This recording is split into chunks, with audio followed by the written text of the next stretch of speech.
Shalom, selamat pagi Bapak Ibu Saudara, dimanapun Anda berada. Nikmati hadirat Tuhan sama-sama bersama dengan saya pagi hari ini. Mari kita buka hati kita sembah Dia, kita agungkan Dia karena Dia layak menerima pujian dan penyembahan kita. Allah yang mulia, saat ku menyembahmu, Rohmu bekerja,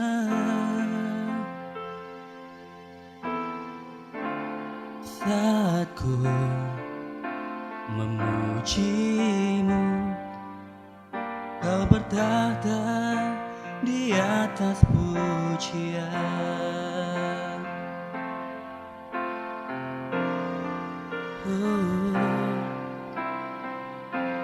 Saat ku menyembahmu, Rohmu bekerja, saat ku memujimu, Kau bertahta di atas pujian. Angkat hatiku,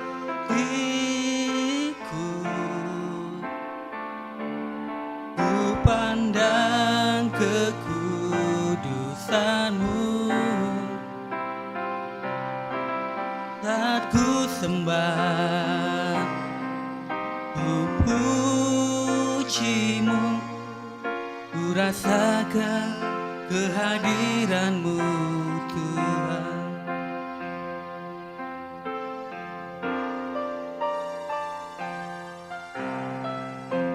Saat ku menyembah-Mu, Roh-Mu bekerja,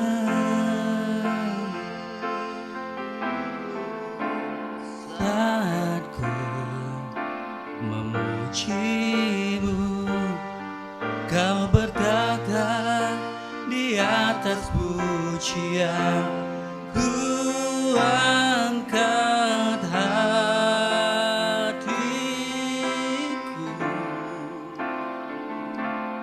ku pandang kekudusan-Mu, saat ku sembah, ku puji-Mu, ku rasakan kehadiran-Mu. Ku angkat hati kami, ku angkat hatiku,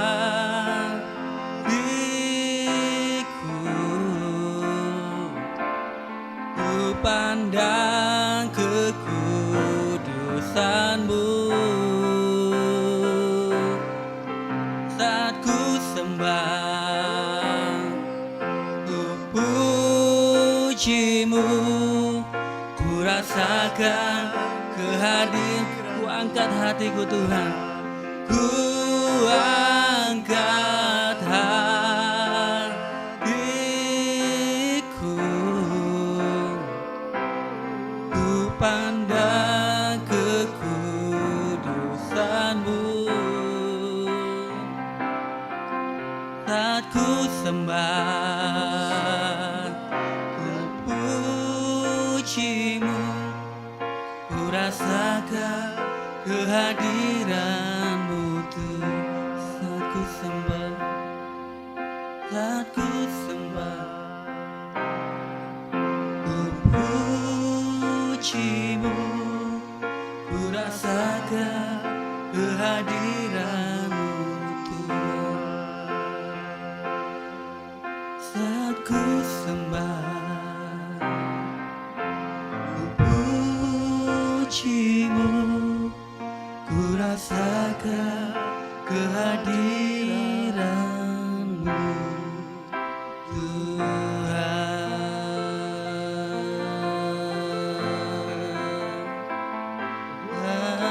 Hadirat-Mu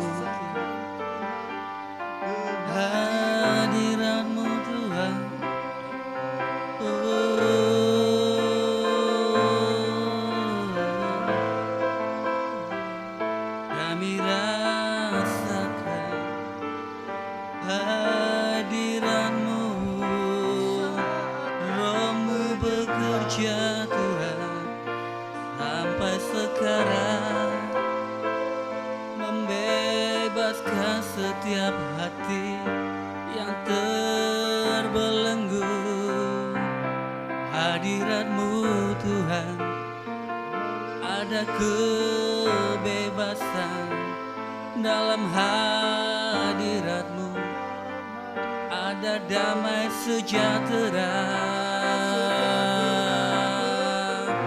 Hadirat-Mu kami merasa aman.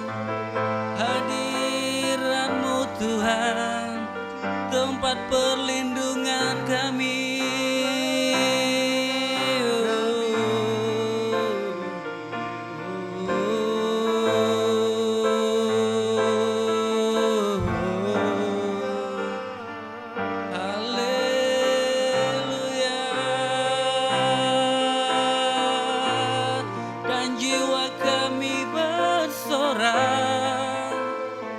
Karena Kaulah kekuatan dan sukacita kami.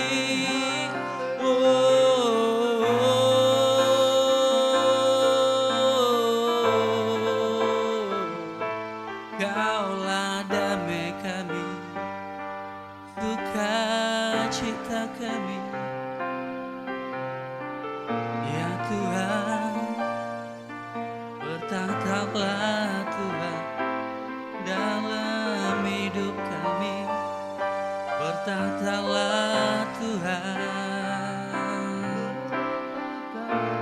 Cina maralaya basi, Cina baralaba, Cina baralaya basi. Haleluya.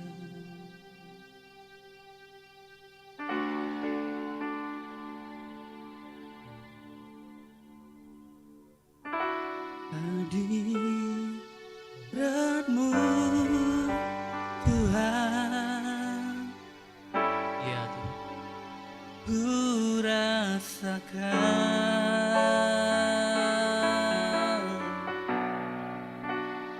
kekudusan-Mu Bapa.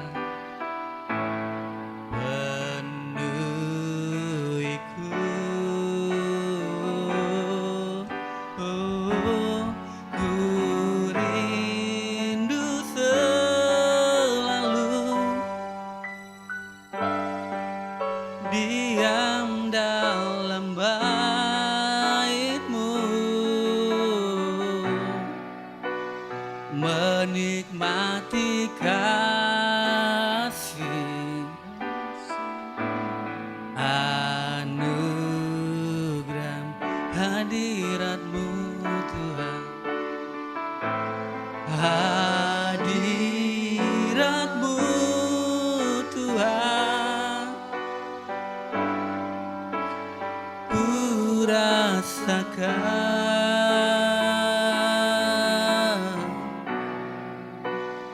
kekudusan-Mu Bapa,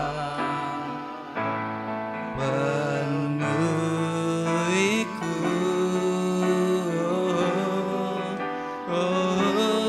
Ku rindu selalu diam dalam bait-Mu, menikmati kasih anugerah-Mu. Ya Tuhan, saat terindah saat kami menjumpai Engkau bertatap muka Tuhan.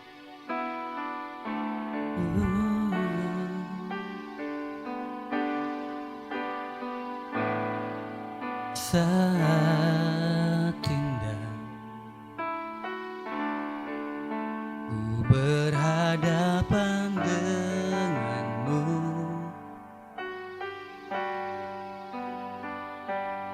memandang wajah-Mu, Yesus kekasih jiwaku.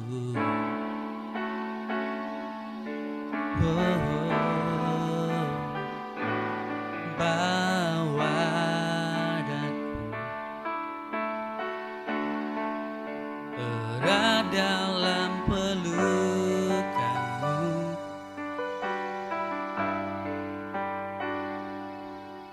menikmati kasih dan indahnya hadirat-Mu, hadirat-Mu Tuhan. Hadirat-Mu Tuhan, ku rasakan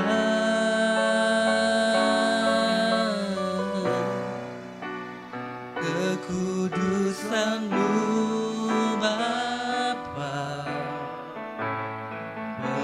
penuhiku.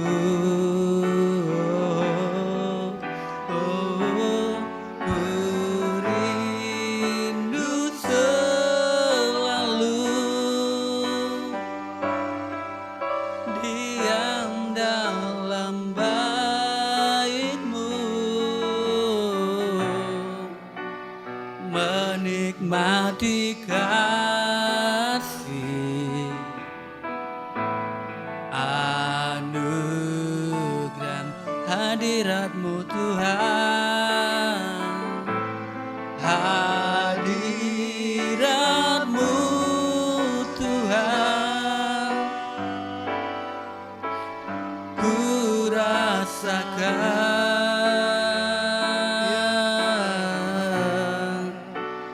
kekudusan-Mu Bapa, penuhiku.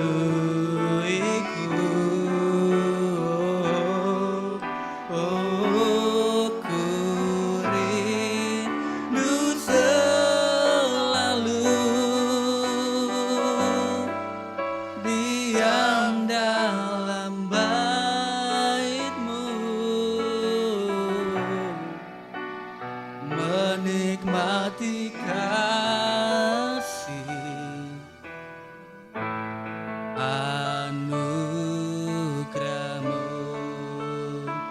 Kami nikmati kasih-Mu, menikmati kasih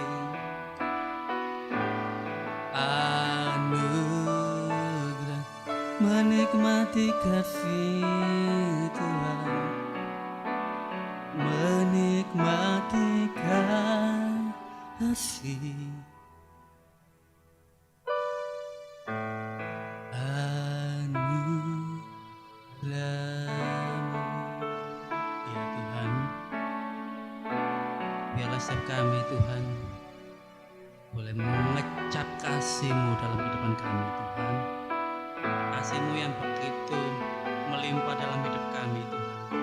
Kami rasakan senantiasa setiap hari Tuhan, hingga kami ada hingga hari ini Tuhan. Terpujilah Engkau Bapa atas kasih setia-Mu. Terpujilah Engkau Tuhan buat segala kemurahan-Mu. Terlebih lagi buat karya salib-Mu Tuhan yang telah Kau kerjakan 2000 tahun lalu Tuhan. Karya salib-Mu yang membebaskan kami. Karya salib-Mu yang membuat kami menjadi manusia yang baru. Karya salib-Mu membuat kami utuh di dalam Engkau Tuhan. Terpujilah nama-Mu Tuhan. Bicaralah buat setiap kami masing-masing pagi hari ini. Urapi hamba-Mu dengan hikmat dan kuasa-Mu. Bicaralah Tuhan, dalam nama Tuhan Yesus Kristus kami sambut firman-Mu. Haleluya. Amin. Oke, untuk firman Tuhan saya undang hambanya. Saya persilakan untuk menyampaikan firman Tuhan. Tuhan memberkati saudara semua. Amin.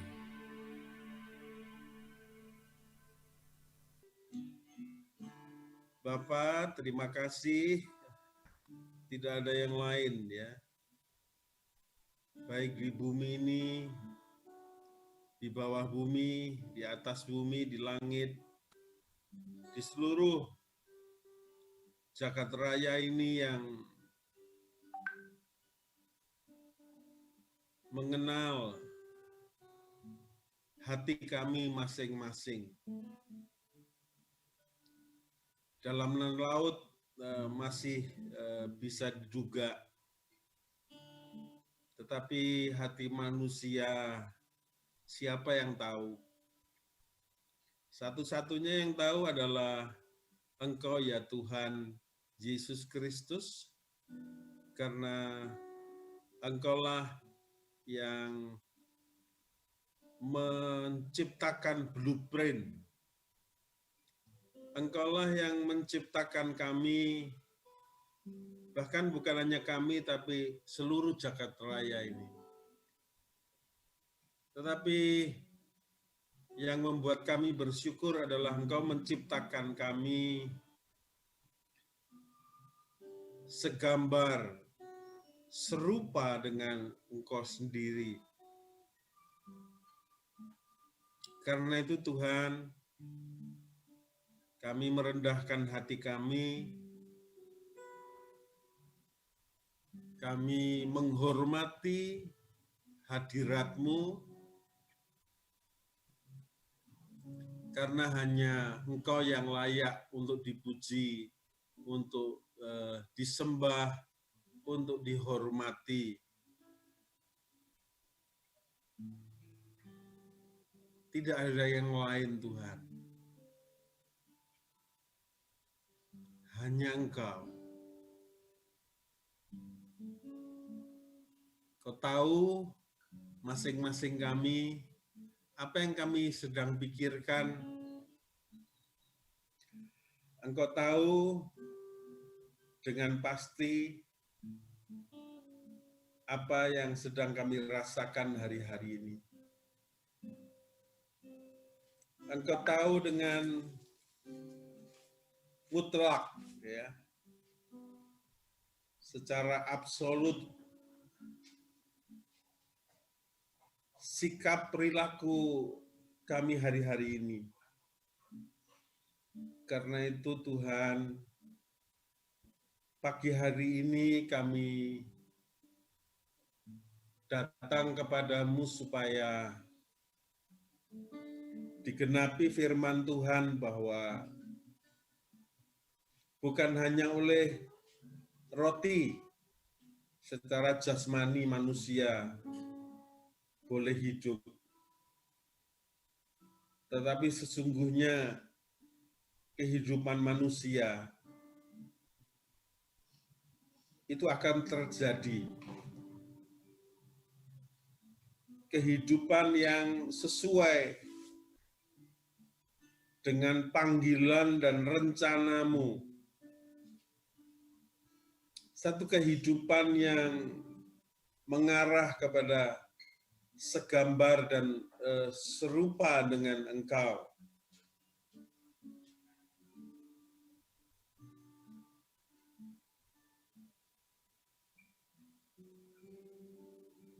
Itu hanya bisa terjadi kalau Engkau memberkati, kalau Engkau menolong, kalau Engkau memimpin, Engkau menjadi Tuhan kami. Karena itu Tuhan, sebelum kami membaca, merenungkan firman-Mu pada pagi hari ini,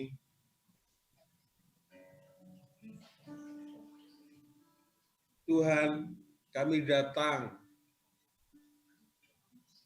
untuk mohon ampun Tuhan. Kalau pada hari-hari ini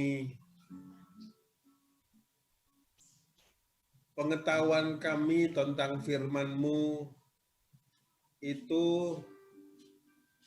tidak selaras dengan apa yang kami pikirkan. Kami minta ampun kalau perasaan kami, sikap kami, perilaku sehari-hari ini tidak sesuai dengan rencana-Mu, tidak sesuai dengan panggilan-Mu. Bahkan ampunilah kami karena seringkali kami melakukan hal yang bertentangan dengan rencana-Mu, bertentangan dengan kehendak-Mu, sehingga seringkali kami menjadi batu sandungan apakah itu di rumah, apakah itu di jalan, apakah itu di tempat sekolah kami, apakah itu di kampung, perumahan di mana kami tinggal, atau di tempat-tempat lain dimanapun kami berada, Tuhan. Kami telah gagal menjadi orang yang terpanggil sesuai dengan rencana-Mu. Karena itu, ampunilah kami. Kami gagal menjadi saksi-Mu. Kami gagal menjadi Injil yang bisa dibaca oleh dunia ini. Bahkan ada di antara kami yang larut dengan yang namanya arus dunia ini. Hari ini di dalam nama satu-satunya nama yang menjadi Tuhan kami, menjadi penolong kami, menjadi juru selamat kami, yaitu di dalam nama Tuhan Yesus Kristus. Kami sekali lagi mohon ampun dan mohon supaya firman-Mu pada pagi hari ini boleh menguasai kami, Tuhan. Biarlah darah-Mu yang kudus itu menyucikan kami, sehingga kalau sebentar lagi kami akan bersekutu dengan tubuh dan darah-Mu dalam sakramen perjamuan kudus. Tuhan, sekali lagi, biarlah berkat-Mu yang turun atas hidup kami, bukan sebaliknya, Tuhan. Sehingga kami dengan cepat boleh bertumbuh dan berkembang sesuai dengan panggilan dan rencana-Mu. Terima kasih, ampuni kami yang tidak tahu diri sekali lagi. Engkau sudah menyediakan firman-Mu, Engkau sudah menyediakan Roh Kudus-Mu, Engkau rela mati, dan bagian-Mu sudah selesai. Engkau menyediakan semua fasilitas untuk kami bisa hidup sesuai dengan rencana-Mu. Tapi seringkali justru persoalannya ada pada diri kami sendiri, Tuhan, yang masih mudah memalingkan hati kami kepada yang lain. Karena itu, sekali lagi, tidak ada yang tersembunyi bagi Engkau. Engkau tahu hati kami, Engkau tahu kebobrokan hati kami hari-hari ini. Manusia mungkin tidak ada yang tahu, tapi Engkau tahu persis. Dan kami ingin bertobat hari ini. Kami ingin supaya hari esok lebih baik. Terus sampai Maranatha, sampai kami boleh menjadi mempelai Kristus yang tidak bercacat celah, cemerlang, dan kami boleh memasuki yang namanya perjamuan kawin anak domba Allah itu. Sekali lagi dalam nama Yesus Kristus kami menyambut firman-Mu, menyambut Logos bahkan menyambut rema yang Kau berikan kepada kami masing-masing. Pengurapan-Mu menyertai kami semuanya Tuhan. Sehingga inilah saat yang terbaik untuk kami duduk diam di bawah kaki Tuhan dan mendapatkan rema, roti kehidupan yang membuat kami boleh hidup bukan hanya di dunia ini, tapi hidup kekal selama-lamanya. Terima kasih Tuhan Yesus. Haleluya. Amin. Ya. Mari saudara-saudara kita sama-sama membuka satu ayat yang menjadi tema tahun 2020 GBIS Sungai Kehidupan Surabaya, River of Life Ministry, di dalam Roma 8. Roma 8 ayat yang ke-28 dan ayat yang ke-29. Saya akan bacakan, saudara, firman Tuhan berbunyi demikian. Kita tahu sekarang bahwa Allah turut bekerja dalam segala sesuatu. Saya ulangi, saudara. Kita tahu, ya, kalau kemarin barangkali lupa, hari ini diingatkan ya, kita tahu sekarang bahwa Allah turut bekerja dalam segala sesuatu untuk mendatangkan kebaikan bagi mereka yang mengasihi Dia, yaitu bagi mereka yang terpanggil sesuai dengan rencana Allah. Saya ulangi, ya. Jadi Allah akan bekerja, ya. Allah akan menyertai setiap apa yang kita lakukan, setiap kita mengalami satu pergumulan apapun, tapi di sini syaratnya adalah untuk mereka yang mengasihi Dia. Siapakah Dia itu? Di sini dikatakan mereka yang terpanggil sesuai dengan rencana Allah. Ya. Sesuai dengan rencana Allah.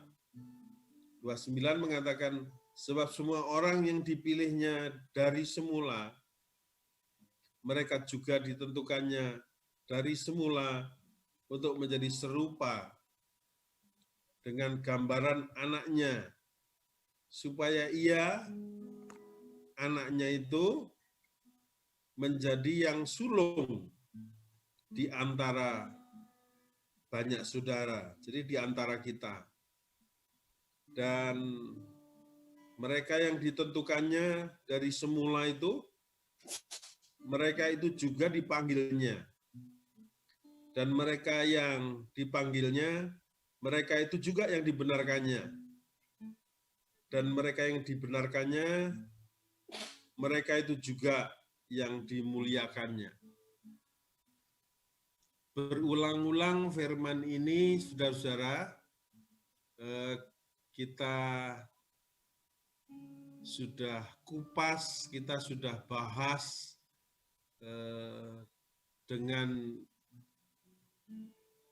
cara, ya, dan sudut pandang yang berbeda dengan pembicara-pembicara yang ada selama ini, dan ajaib saudara-saudara, setiap kali kita membaca ayat yang sama ini bisa muncul sesuatu hikmat atau rema yang selalu baru, ya, yang selalu baru.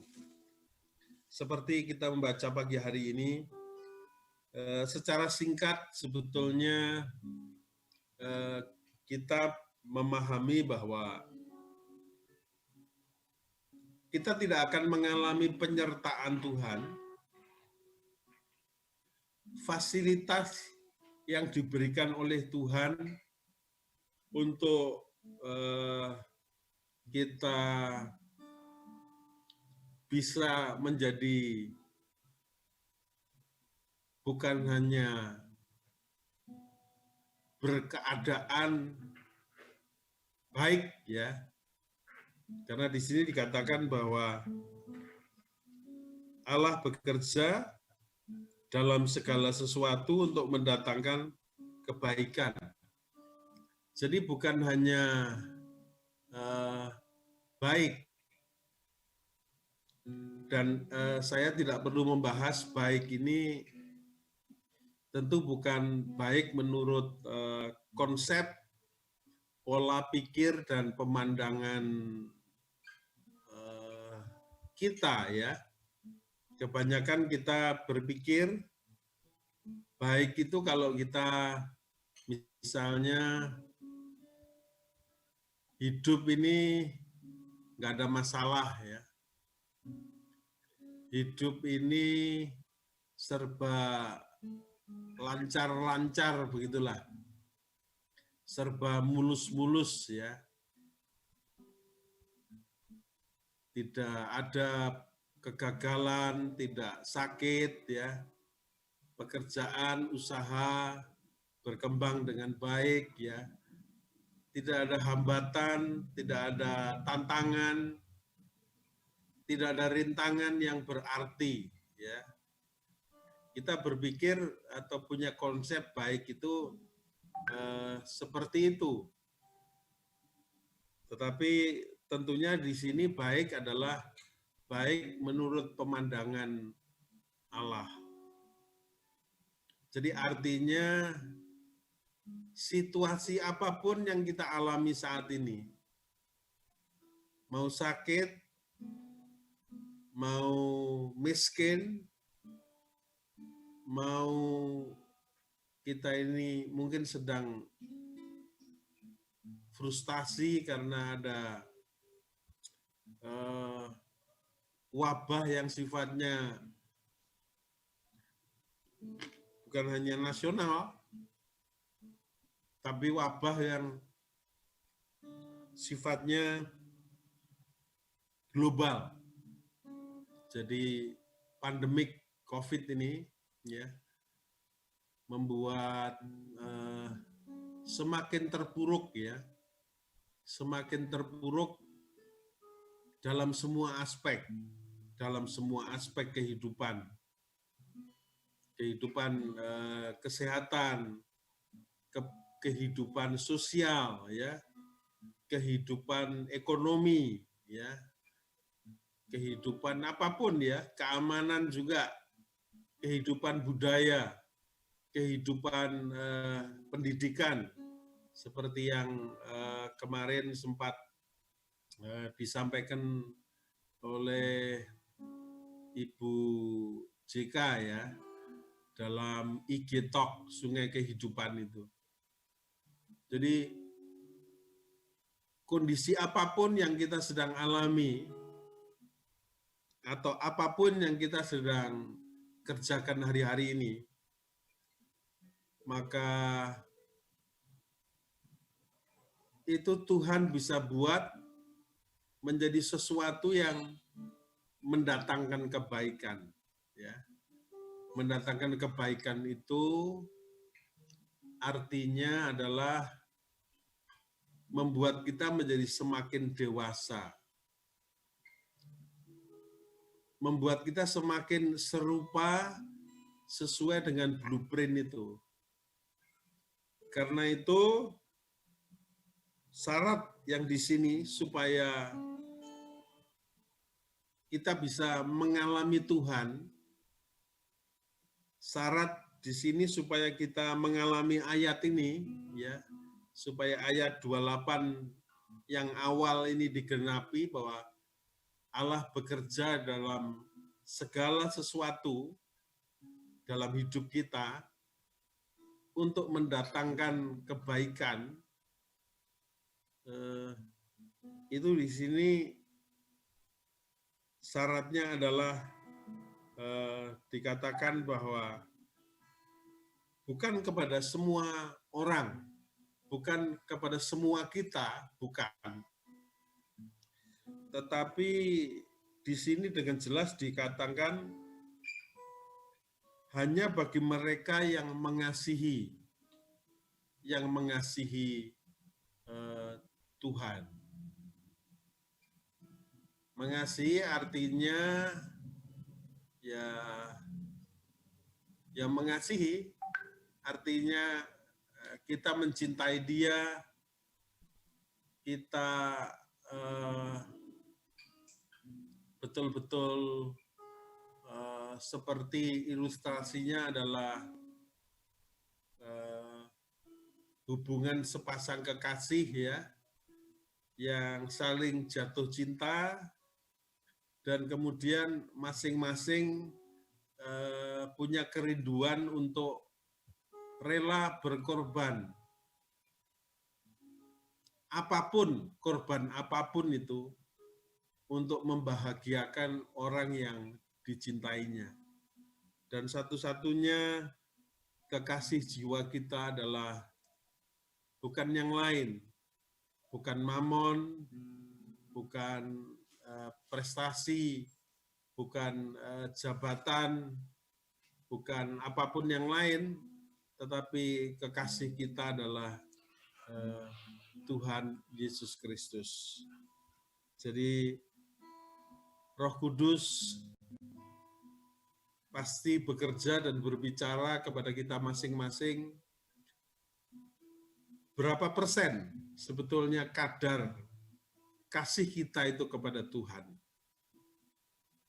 Dan itu menentukan apakah Tuhan bisa bekerja secara maksimal di dalam setiap kejadian dalam hidup kita.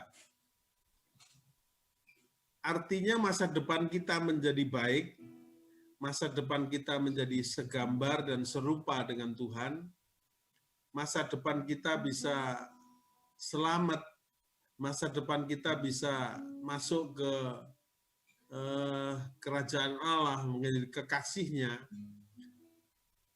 tidak lagi ditentukan oleh Tuhan. Jadi saya ulangi, tidak lagi ditentukan oleh Tuhan, tetapi justru Tuhan memberikan hak prerogatif, memberikan satu yang namanya hak istimewa, yaitu yang menjadi penentunya adalah kita, ya. Maukah kita, ya, maukah kita, ya, meninggalkan segala-galanya, ya, meninggalkan beban, meninggalkan dosa, dan menyerahkan hidup kita sepenuhnya tanpa syarat kepada Dia, sehingga Dia bisa dengan maksimal, dengan leluasa, Dia bisa bekerja dengan baik. Nah, lalu pertanyaannya, siapa sih yang mengasihi Dia? Saudara, di sini dikatakan yang mengasihi Dia adalah yang mereka punya satu kesadaran, ya.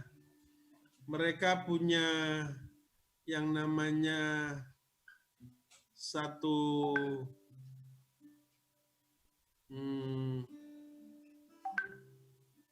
katakanlah satu temuan passion di dalam hidupnya. Jadi panggilan di sini bukan hanya sebagai katakanlah pendeta atau rohaniawan yang lain ya. Tapi panggilan di sini adalah panggilan menjadi hamba Tuhan, yaitu menjadi hambanya Tuhan yang dengan rela menyerahkan dirinya dibentuk dan diproses. Nah, hamba Tuhan di sini, saudara, adalah bukan orang-orang tertentu di gereja atau mungkin penatua atau apa, sama sekali bukan. Tapi semua orang yang menyerahkan dirinya kepada Tuhan, berpindah dari budaknya setan, lalu percaya kepada Tuhan, maka mereka semua adalah hambanya Tuhan. Jadi seluruh jemaat di GBIS Sungai Kehidupan tidak ada satupun yang bukan hamba Tuhan. Karena di dunia ini manusia hanya dua golongannya. Yang satu hamba Tuhan, yang satunya hamba setan.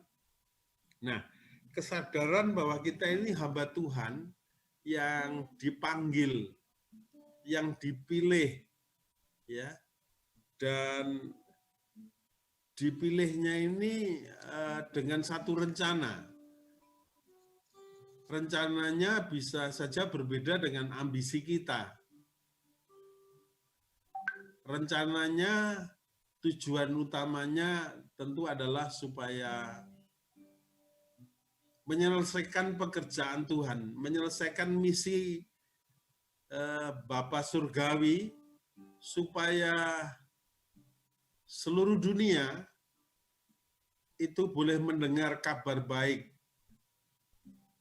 mendengar Injil, mendengar kabar sukacita. Kalau sebelumnya manusia alamatnya kita semua sudah jelas ya, alamatnya adalah di neraka jahanam.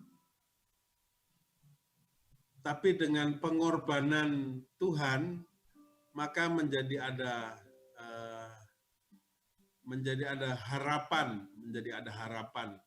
sehingga orang berhak untuk menentukan, untuk memilih ya, apakah saya mau mengikuti yang namanya jalan Tuhan, karena sebetulnya sesungguhnya Allah tidak ingin ya, Tuhan tidak ingin satupun manusia ini binasa. Karena kalau perumpamaan itu, kita punya 100 domba, satu tersesat, maka Tuhan meninggalkan yang 99, dan dia mencari satu itu. Jadi artinya tidak ada satu manusia pun ya, dalam bentuk apapun dan profesi apapun, statusnya apapun, yang tidak dicintai Tuhan dengan sepenuh hati. Tinggal kita mau memilih. Jadi ini adalah sesuatu yang menurut saya luar biasa. Kita mungkin perlu lengkapi dengan satu ayat di dalam Lukas ya. Lukas pasal yang ke-18 ya. Lukas pasal yang ke-18 ini berbicara tentang perumpamaan tentang hakim yang tidak benar, hakim yang lalim, ya. Dikatakan di sini Tuhan Yesus mengatakan suatu perumpamaan kepada mereka untuk menegaskan bahwa mereka harus selalu berdoa dengan tidak jemu-jemu. Katanya, dalam sebuah kota ada seorang hakim yang tidak takut akan Allah dan tidak dihormati seorang pun. Dan di kota itu ada seorang janda yang selalu datang kepada hakim itu dan berkata, belalah hakku terhadap lawanku. Beberapa waktu lamanya hakim itu menolak. Tetapi kemudian ia berkata dalam hatinya, walaupun aku tidak takut akan Allah dan tidak menghormati seorang pun, namun karena janda ini menyusahkan aku, ya, baiklah aku membenarkan dia supaya jangan terus saja ia datang dan akhirnya menyerang aku. Kata Tuhan, camkanlah apa yang dikatakan hakim yang lalim itu. Jadi, saudara-saudara, ayat ini seringkali kita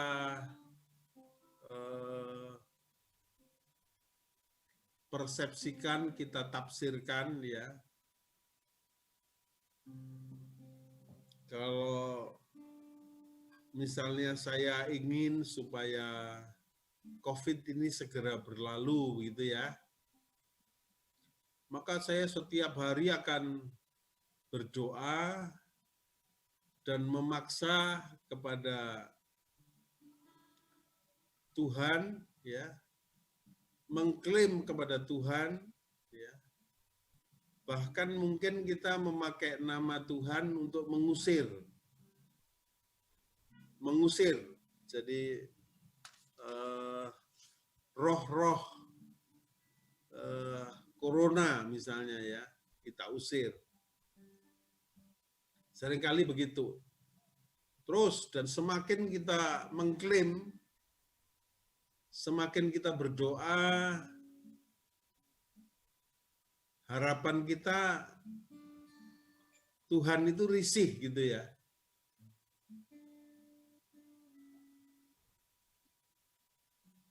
Ini sebagai contoh aja.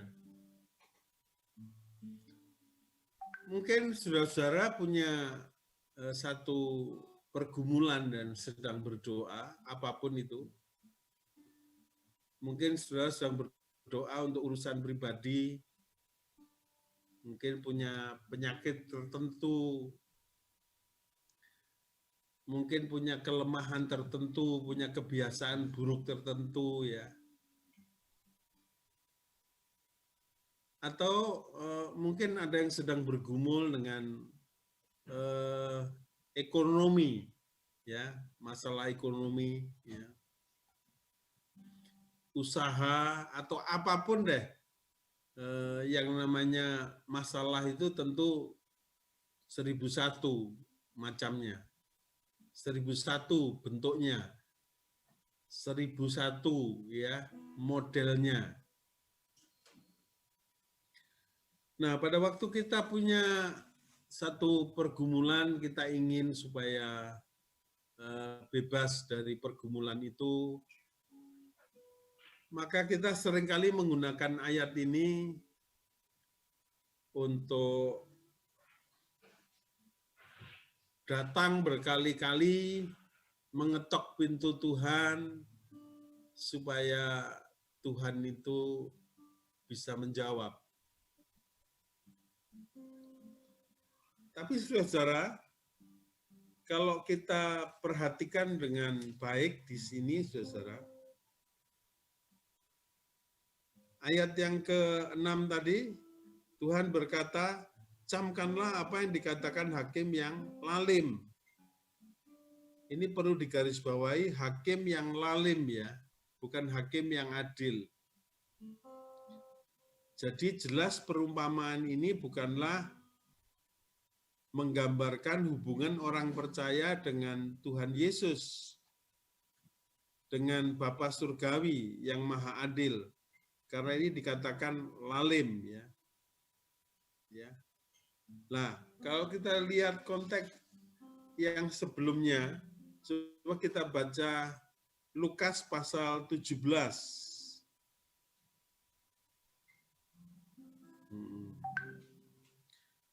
Di situ dikatakan, saudara, ayat yang pertama, Tuhan Yesus berkata kepada murid-muridnya, tidak mungkin tidak akan ada penyesatan. Artinya hari-hari ini adalah hari-hari yang jahat dan akan ada banyak yang namanya hakim yang lalim.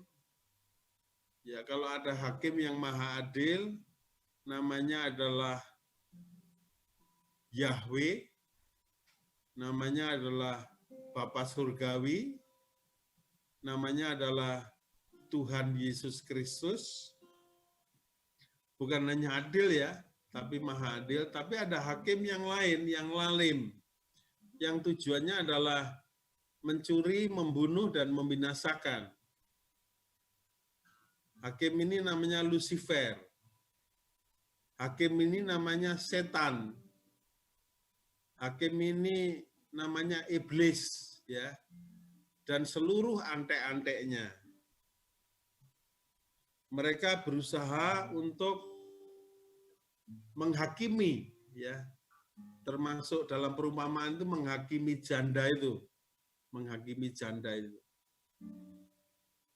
menuduh siang dan malam, dan tuduhannya itu adalah tuduhan palsu.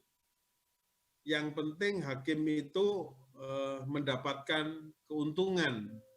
Yang penting hakim itu tujuannya adalah supaya janda ini semakin menderita, supaya janda ini semakin sengsara, dan akhirnya janda ini masuk penjara. Bahkan kalau perlu janda ini binasa. Jadi tujuannya itu seperti itu. Dan dia mendapatkan yang namanya manfaat dari semua rencana jahatnya itu. Dikatakan tidak mungkin tidak akan ada penyesatan. Tapi celakalah orang yang mengadakannya ya. Jadi kalau orang mau dipakai setan untuk mencelakakan orang lain, itu orang celaka. Adalah lebih baik baginya. Jadi kalau kita dipakai untuk menyesatkan orang lain, dikatakan di sini lebih baik baginya jika sebuah batu kilangan diikatkan pada lehernya, lalu ia dilemparkan ke dalam laut, daripada menyesatkan salah satu dari orang yang lemah ini. Jagalah dirimu, jikalau saudaramu berbuat dosa, tegurlah dia, dan jikalau ia menyesal, ampunilah dia. Bahkan jikalau ia berbuat dosa terhadap engkau 7 kali sehari, dan 7 kali ia kembali kepadamu, dan berkata, aku menyesal, engkau harus mengampuni dia. Lalu kata rasul-rasul itu kepada Tuhan, tambahkanlah iman kami, jawab Tuhan. Kalau sekiranya kamu mempunyai iman sebesar biji sesawi saja, kamu dapat berkata kepada pohon ara ini,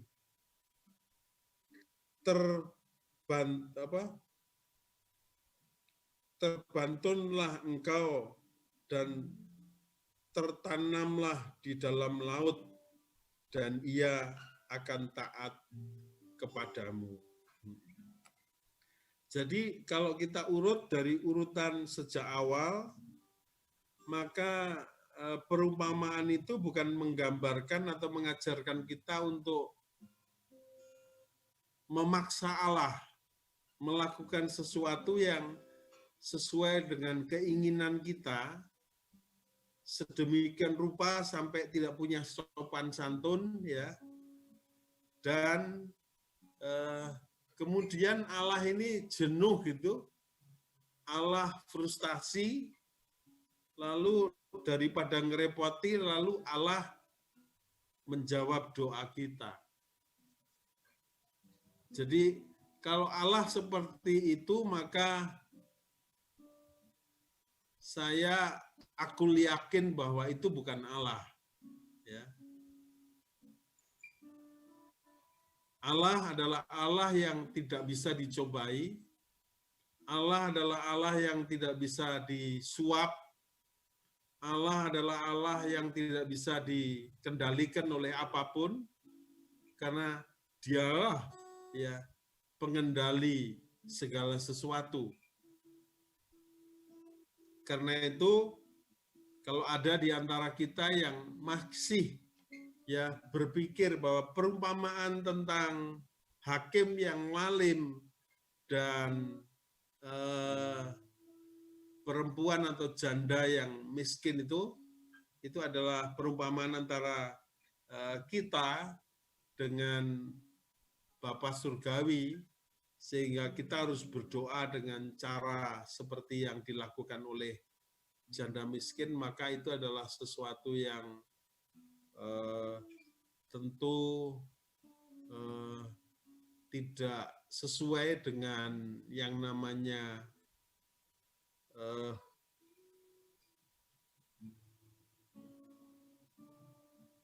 adat istiadat, atau tidak sesuai dengan yang namanya hukum-hukum ilahi, ya, karena Allah nggak bisa diatur. Lalu maksudnya apa, saudara? Perumpamaan itu dibandingkan dan dihubungkan dengan ayat yang sebelumnya di pasal 17 ini maksudnya adalah, saudara, bahwa hari-hari ini adalah hari-hari di mana penyesatan yang luar biasa itu terjadi. Hari-hari ini akan ada banyak yang namanya hakim yang lalim, yang menyerang kita. Karena itu untuk menghadapi yang namanya hakim yang lalim itu, maka diperlukan satu usaha yang sepenuh hati, segenap hati, ya, tanpa reserve. Jadi merupakan kayak seperti kalau misalnya kita punya keluarga sakit begitu, maka kita akan melakukan usaha sedemikian rupa sehingga malu itu sudah nggak ada lagi. Yang penting yang kita lakukan itu benar untuk tujuan supaya anak kita yang sakit ini mendapatkan yang namanya kesembuhan. Saya ingat satu kali pada waktu saya mau menghadap Gubernur Jawa Timur, ya. Pada waktu itu masih dijabat oleh Pak Basofi Sudirman. Saya mau menghadap urusan masalah program kesehatan. Kemudian saya mendapat waktu itu masih belum musim HP, ya. Waktu itu musimnya pager yang bunyinya titit itu, ya. Saya baca ternyata saya dikabari istri saya kalau anak saya jatuh dari box itu, bayi. Saya tinggal masuk, ya. Saya tinggal masuk. Dan kalau saya membatalkan itu, saya sepertinya memang, ya bukan sepertinya, saya dianggap tidak menghormati, ya, tidak menghormati pertemuan itu, tidak menghormati gubernur, ya, tidak menghormati. Dan saya tahu bahwa proyek itu tentu tidak akan lagi diberikan kepada saya, kan begitu. Risikonya besar. Tetapi saudara, proyek itu bisa dicari. Uang masih bisa dicari. Tetapi yang namanya fungsi seorang ayah itu tidak bisa diganti oleh siapapun. Maka itu pada waktu itu, saat itu juga, saya tidak peduli apa kata istilahnya apa kata dunia lah, apa kata pikiran yang ada di pikiran kamu nanti begini, teman-teman bilang lebih baik tunggu sebentar, enggak. Begitu saya dengar kabar, maka saya pulang karena fungsi seorang ayah tidak bisa diganti oleh siapapun juga. Sehingga akhirnya saya pulang dan saya seperti janda miskin itu. Jadi sudah tidak tahu malu, ya. Saya nekat dan saya mengusahakan proses kesembuhan itu, datang ke rumah sakit, ya. Yang satu kemudian dikonsulkan ke rumah sakit yang lain, sampai akhirnya lalu selesai dan pulang, ya, dengan keadaan yang sudah direposisi, ya, fraktur atau patah tulangnya itu. Jadi saudara-saudara, kesimpulan daripada apa yang saya sampaikan pada pagi hari ini adalah kita harus menyadari bahwa hari-hari ini jahat. Ya. Hari-hari ini banyak hakim yang lalim, banyak monster, banyak semua tipu daya si jahat sekarang ini dikeluarkan semua menjelang kedatangan Tuhan. Karena itu kata kuncinya yang perlu kita pakai untuk memenangkan yang namanya yang namanya konflik atau perselisihan, ya, atau permusuhan kita dengan hakim yang lalim itu adalah yang namanya konsistensi. Jadi konsisten, komitmen, mengerahkan seluruh sumber daya yang ada untuk melawan hakim yang sebetulnya itu bukan lawannya, ya. Saudara tahu ya bahwa itu perumpamaan mirip kita dengan Lucifer. Lucifer itu umurnya sudah, kita nggak tahu berapa ribu tahun itu, atau mungkin berapa juta tahun, ya, karena diciptakan sebelum bumi diciptakan.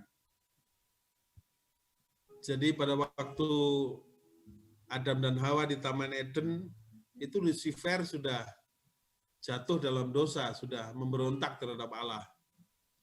Dan Lucifer tentu karena pengalaman yang luar biasa, dia sangat cerdas.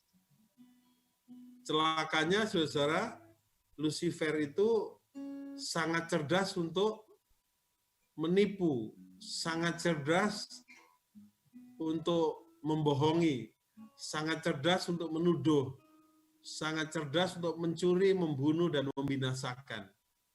Kecerdasannya bertentangan dengan Allah. Jadi dia diberi kecerdasan tapi akhirnya dipakai.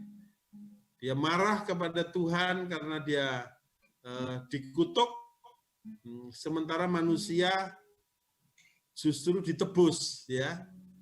Itulah yang akhirnya dia marah dan dia membuat ingin melawan Bapa, tapi karena tentu bukan lawannya, ciptaannya tidak mungkin melawan penciptanya. Makanya dia merusak manusia, ciptaan yang disayangi oleh Tuhan, supaya dengan merusak manusia ini maka Tuhan berduka, ya. Dia bisa membalas dendam. Karena itu pesan yang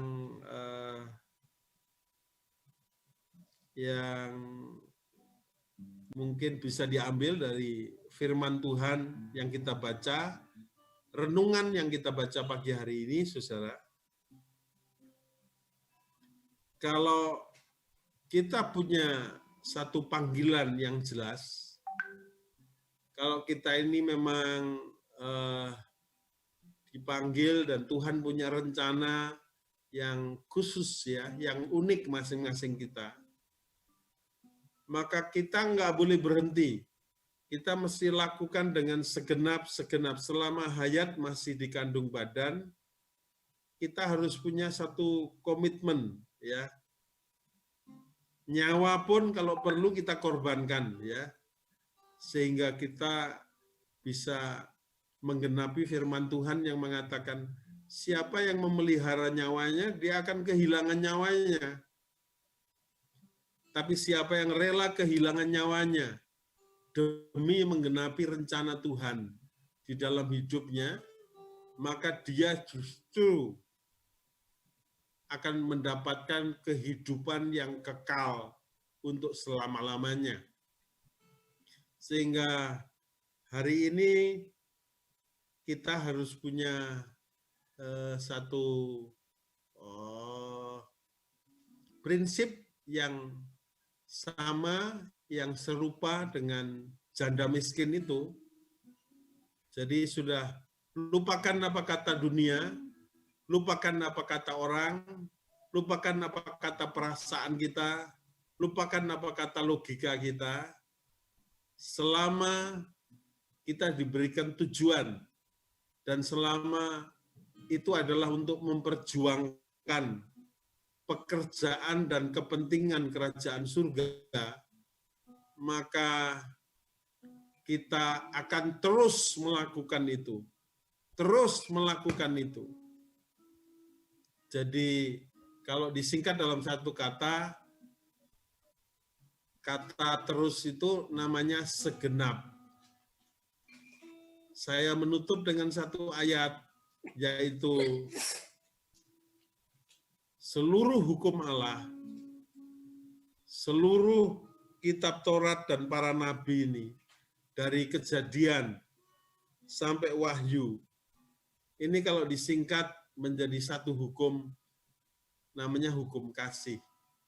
Kasihilah Allahmu dengan segenap hatimu, ya, segenap kekuatanmu, segenap akal budimu, segenap pokoknya semuanya deh, segenap uangmu, segenap kesehatanmu, segenap kepintaranmu, dan segenap hidupmu. Jadi tidak ada satupun yang tersisa. Allah sudah menyerahkan semuanya. Dan kasih yang sama, ya, hukum yang sama dengan yang pertama adalah mengasihi sesama dengan segenap dan segenap. Kalau itu kita lakukan, maka firman yang menjadi tema tahunan kita kali ini itu akan digenapi. Segala sesuatu yang terjadi dalam hidup kita, maka itu akan Tuhan bukan hanya restui, tapi Tuhan akan campur tangan, Tuhan bekerja mendatangkan kebaikan bagi saudara dan saya, bagi kita semua. Amin.